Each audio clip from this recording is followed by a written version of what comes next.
So in case you have not seen, Liam Payne died today. All we know is that he fell off of a balcony. And before everybody starts to gossip about how he died, why he died, what was going on in his life, before we start making jokes about, oh, there's not going to be a One Direction reunion, let's pause and remember a person died, and it's really tragic. He was incredibly young, and he was very, very vocal, especially in recent years, about different struggles that he's had with alcohols, drugs, specifically with his mental health and SI. More and more young stars have been coming out in recent years, feeling more empowered to talk about, their own mental health struggles being young in the industry. In the stories that you'll see, especially from outlets like TMZ, who already have it posted everywhere, they'll talk about how, today he was acting erratic or anything like that. And so before we start commenting about that, let's remember that there was a real person behind this who was struggling with very, very real things that a lot of young stars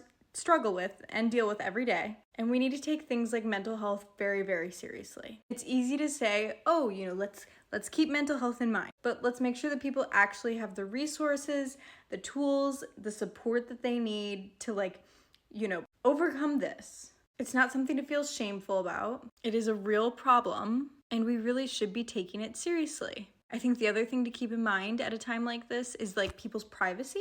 Just because you are a fan does not mean you are invited to a funeral, or you have the right to go to someone's parents' home, or, stop their siblings on the street, or things like that. Just let people grieve. Let them be alone, let them grieve, let them do their thing, because honestly, the last thing that anybody wants to do when they're grieving is have to show their face in public. So let's all just remind ourselves to be respectful, keep a distance, you can have well wishes, and keep your friends in mind. Make sure that your friends know that you love them. Life is too short not to tell people that you love them. Yeah, and just really, really hold the people you care about close.